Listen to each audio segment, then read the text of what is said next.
Week 3 of high school football on 1150WIMA.com and 1150 WIMA, whether on your iHeartRadio app or through the web stream on your computer desktop, on your iPad, however you're listening to us today, or even the old-fashioned way over the airwaves. We welcome you into Week 3. Wait a minute, Tado. The predominantly, yet still dominant way, terrestrial radio. Sure, but still old-fashioned. Doesn't mean it's not the best or the easiest, but it is the oldest. Todd Walker here. Mike Miller is he. That's Jason Aldridge. Our roundtable for Week 3. Guys, our game tonight, Lima Senior at Springfield, and we had this game last year when it was in Lima and was a high-scoring affair with two teams with a lot of athletes and next-level athletes, and the predictable, exciting game, 35-28. Springfield won it last year. Lima looking to turn it around this year, and when you look at how the seasons played out for these two last year, they each finished 6-4. Springfield in the postseason, Lima not, mainly by the result of the game they played against each other. So big early season non-conference game for Lima Senior. Yeah, kind of like Ohio State, Oklahoma, setting the table for later in the year, defining games early. I love that, quite frankly. Has nothing to do with the Three Rivers Conference. It's sort of like you're saying, like a posture game. You know, setting yourself up for computer points and the like. The expectation is that whoever loses will still win a handful of games the rest of the year.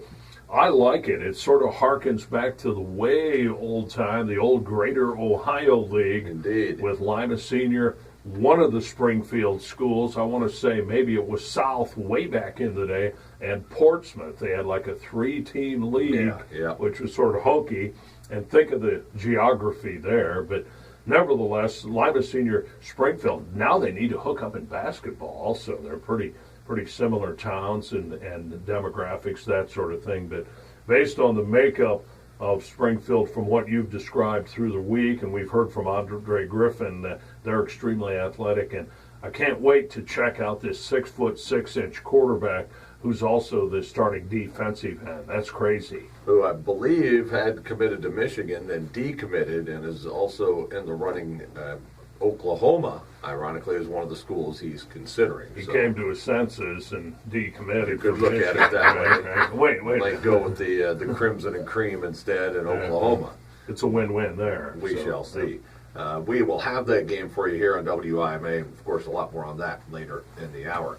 Over on our sister station, 107.5 WZRX, Mike will have the call of Wapak at Shawnee. And Jason, clearly this has been the big story of the first 2 weeks, and the surprise to the good category, the Shawnee Indians with 2 wins, doubling last year's total already, and both of them convincing wins, and both of them on the road.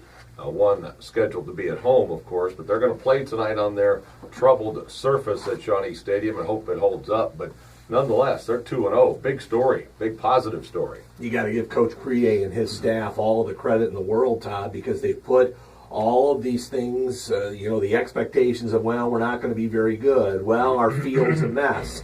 They put all that aside and said, hey, let's just go out and play. And they've actually dominated their first 2 games. They obliterated Defiance last week, 56-7. And, Defiance has also been down and probably won't win many games this year. But when you hang 56 on somebody, you generally have to be explosive, not just playing a bad team. So we'll see how it turns out. Of course, Mike has all the Wapak games on 107.5 ZRX. And Redskins week 1, I think we could, quote-unquote, forgive the loss to Bell Fountain. But last week, Wapak kind of took out the gun, shot off a couple toes. Yeah, it was too bad because they just completely dominated the second half against Van Wert. They were self-inflicted wounds for Wapakoneta. 3 fumbles, an interception at the 3-yard line. That's a gift touchdown against an improved Van Wert team, admittedly, but you still don't want to lose a game that you could have won.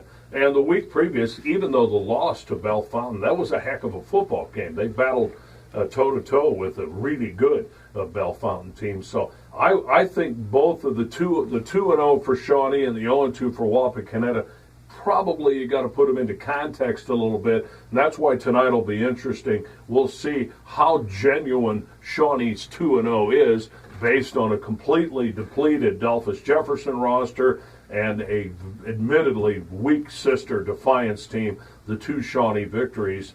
But the Indians got some speed and some athleticism, and I'm excited for them that they've won their first two games with all the adversity that they've faced. But I would say Wapakoneta is a pretty good 0-2 team, so tonight will be somewhat defining, I think, for both teams. Meanwhile, Elida, a team we had here on WIMA last week, and their win over Bath, now 2-0, heads to Salina.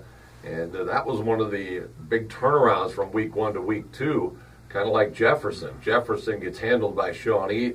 Week 2, they beat Versailles. Week 1, Salina loses to Versailles. Week 2, they pound Kenton. So this is another early defining game, the Battle of the Bulldogs, the orange at the green tonight. I would say for Elida there, they need to win this game. They need to win almost all their league games for the simple reason that they're not going to get a lot of help from the rest of the league for computer points moving forward. And the league was really weak in the non-conference game. I think they were like 4-6, and the wins weren't that impressive. So I like Elida on the road at Salina, but Salina's a proud program, and that's a difficult place to play because the sidelines are so narrow that it's a little bit harrowing for the players. And Salina's a proud program, but looks to me like Elida's got it going on.